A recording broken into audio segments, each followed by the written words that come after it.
Sabies que la vall d'en Bas va tenir un deportant i supervivent dels camps de concentració nazis? Us sona el nom de Vicenç Tallant i Serra?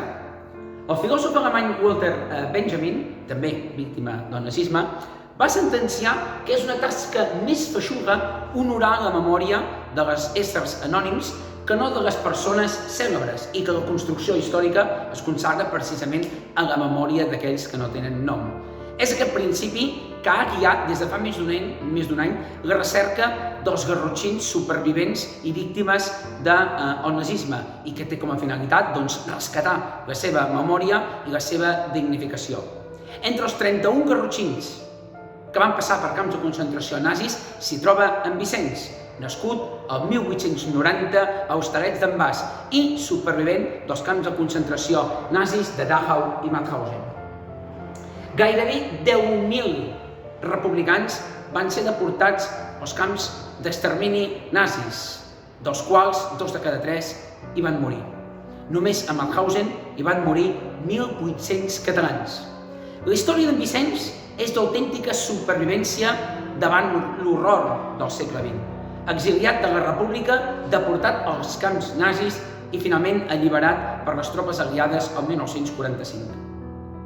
En Vicenç es va exiliar el 1939, com tants catalans, i va establir-se a la localitat nord-catalana de Prats de Molló, on es guanyarà la vida, com tota i bona part de la població, fent de pagès. Detingut el març de 1943 en un episodi de violència, serà traslladat a la presó de Perpinyà i a l'abril de 1944 és traslladat al camp de Vernet.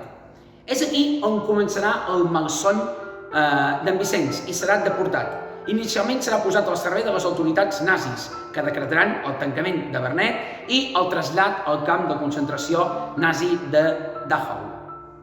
La mala sort d'en Vicenç va començar, doncs, en aquest mateix trasllat.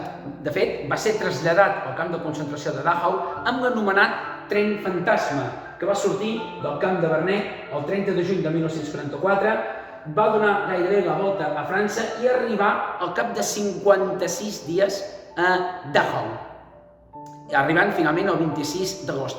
En aquest tren hi viatjaven inicialment 750 deportats, dels quals 536 van ingressar a Dachau.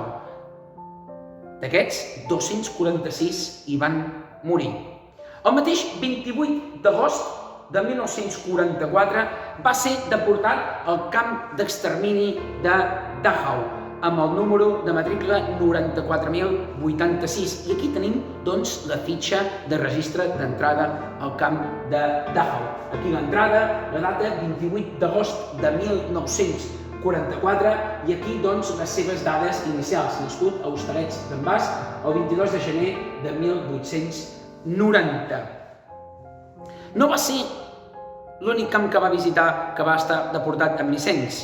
De fet, el 14 de setembre de 1944, 2 setmanes més tard, serà deportat al camp nazi de Mauthausen, allà on hi van anar tants republicans, catalans i espanyols. I aquesta és la seva fitxa d'entrada. Klein Camp, Mauthausen. La data de naixement, el nom, localitat de naixement i amb el número de matrícula 99.299. Aleshores, la guerra ja s'havia declinat favorablement al bàndol aliat i els soviètics, les tropes soviètiques, ja començaven el setge final de la localitat de Berlín, de manera que en Vicenç va ser alliberat per les tropes nord-americanes el 5 de maig de 1945, aconseguint la llibertat i vivint fins a la seva mort a França. Per més detalls haurem d'esperar que la situació sanitària millori i explicar-ho amb més concreció en una conferència sobre en Vicenç Tallant a Can Trona. I així mateix explicarem la història dels 31 deportats garrotxins als camps de concentració nazis amb el llibre Els garrotxins als camps nazis. Aquest llibre és fruit d'un equip d'investigació format per Cris Capó, Mercè Casademont, David Fernández i jo mateix. I avui, 5 de febrer, Dia Internacional dels Deportats, encenem una espelma contra l'oblit en defensa de les llibertats democràtiques i també en record d'en Vicenç Tallant.